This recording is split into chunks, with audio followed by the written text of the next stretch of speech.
reason I asked for that is because the other day, my girlfriend and I were talking about micropenises. And I came to the realization, and I was shocked by it, maybe you guys would too, I had never seen a micropenis before. And so, we looked up a picture. Well, more like she showed me she had seen it before. And I'm looking at it. I don't know if you guys are familiar with what micropenises look like, but they are about this big around and like truly this long, like a little bump. Like it looks like a kid penis. And I'm sorry that I said kid penis and that you're probably visualizing a kid penis now. But micropenises look like kid penises. Sorry. But so I look at the picture, and I'm like, why the fuck does my flaccid dick look like a micro penis? Like, seriously, come on. It's a perfectly normal-sized dick when it needs to be, but when it's flaccid, it's this big. So if you're wondering what I look like naked, just picture me with a child's penis, I guess. But yeah, of all the things in my life to complain about, I suppose my penis isn't really something I need to. The thing I want to complain about, not really complain about, it's more of a story time. A lot of you guys already know what this is about, but I'm not going to spoil it if you don't know me personally. So we're going to flash back, 2016. I'm about to be a freshman at Mizzou. Barack Obama is still president, and there's no commander-in-chief! Yeah! Whenever you walk into the White House, you don't hear oompa, loompa, loompa. But for real, if you make jokes like that unironically, fuck you. And I was super fat. And the weight gain had come quite suddenly. And I chalked it all up to, oh, I'm being lazy, my diet's bad. But the thing is, I don't think my activity level or diet had changed. I just had rapid weight gain for no reason, which, as some of you might know, isn't necessarily the best and might be the sign of a medical problem. But no big deal. Summer goes by, I'm about to come to Mizzou. It's welcome week. So I'm walking around campus with my friends. And as you might know, campus is big. So we're walking around and we're all like, woo, I'm so out of breath. Whoa, I'm so tired. Yeah, man, it's a good thing we'll have to walk around campus to get to class, then we'll get in shape. And I'm just like, just give me a second. And all we've done is like gone up half a flight of stairs.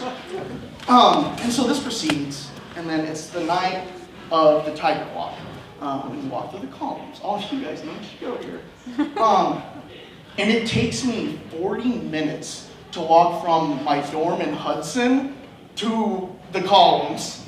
And at that point, I was like, all right, I'm not going to be able to get to class like this. I should call the nurse hotline.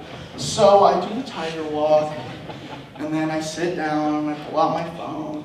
And then I see the free Tiger Stripes ice cream, so I go and I get some of that, and then I go and I sit back down.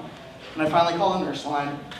And I tell them all my symptoms and everything. And then she's like, you should go to the emergency room as soon as possible. And I was like, okay. So I go to the emergency room, and once I'm in there, they take me back. My heart rate is resting at 130 BPM.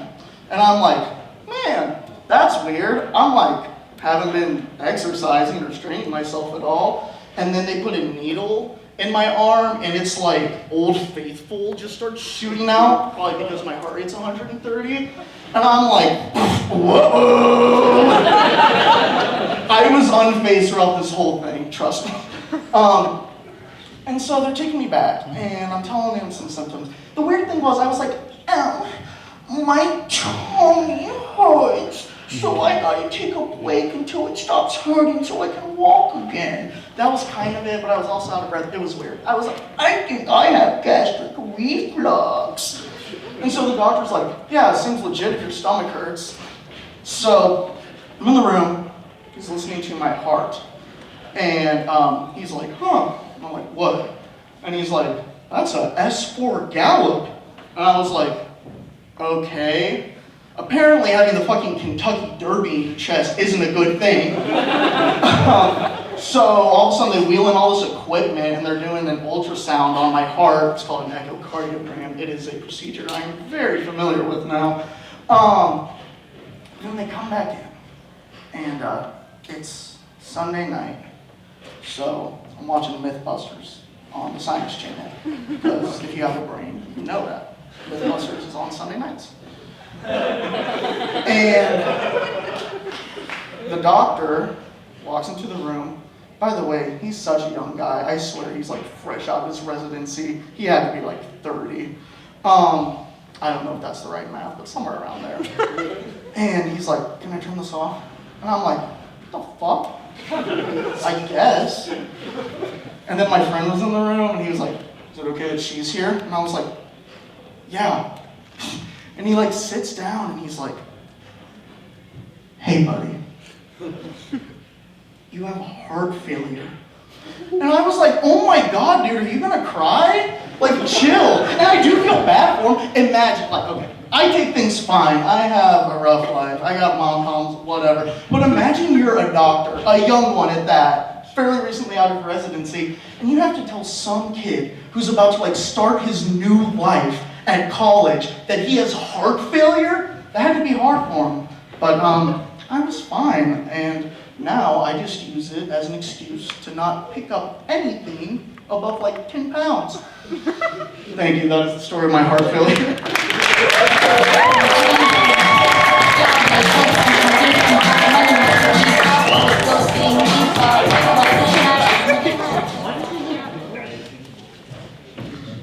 All right. Ben just yelled at me. How fucking rude.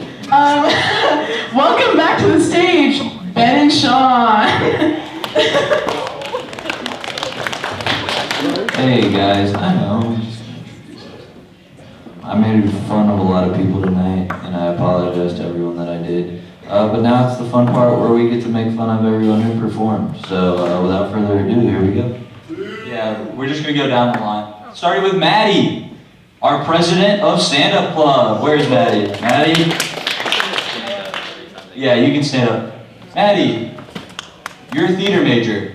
I never would have guessed. Next up was Joe Butler. Joe, stand for us. Joe thinks he's an artist for his comedy. You're not. Stay standing. I have one more. Joe's outfit looks like he's doing his best impression of the Romanian flag. Alright, Leah Vredenbred. Leah, you dress like a homeless person. Your words, not mine. But I'm not gonna correct you. Keith was up next. Everyone look at Keith. Keith looks like a guy who couldn't live without mayonnaise. I also said Keith did the Grand Wizard joke looking for acceptance before he tries to become a professional magician. Felix Wong. Felix. Figure skating, asthma, and Asian. That's the holy trinity of getting the shit kicked out of you in high school. I guess it was Sean next. Sean says he likes chicken a lot. Something tells me I would not like the chicken he makes. That's a white joke. He's white, everybody. Oh, Ben, mine is so much worse. Fuck you, Ben. Be uglier. Thank God you're racist and dumb, and I'm gonna take the liberty and say he has a small penis. Oh, I'm gonna go back to Sean because I forgot I had a good one for Sean. In 6th grade, Sean learned what jizz in a seashell looks like. And now we're gonna go to Charles Victor. Charles said he was in a relationship with a girl that did everything for him. I don't believe that for a second. He does not have that luxury. Steffi. Just a quick question. Are you a 40-year-old woman trapped inside an 18-year-old's body? Eddie Frumkin did some bits tonight. Yeah. This is the first time I've seen Eddie without wearing a pair of pants without holes in it. Eddie found out about one more. Ernie looks like he'd carry a syllabus around in his pocket. He also looks like he would take a shit in a bucket. Where is finally Brandon Steele? Sounds like the name of a porn star.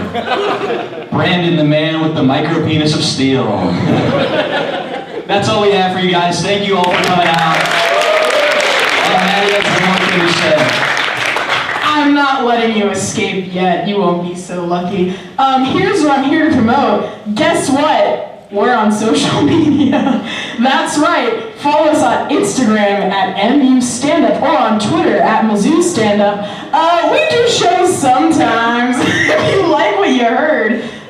We have show dates tentatively set for either the 17th, which is next Monday, or the 24th, which is 2 Mondays from now. Why? Because Mizzou won't let me reserve a room for some reason, so it's kind of up in the air. But thank you for coming to our first show as an official org. Hopefully we'll entertain you so much more.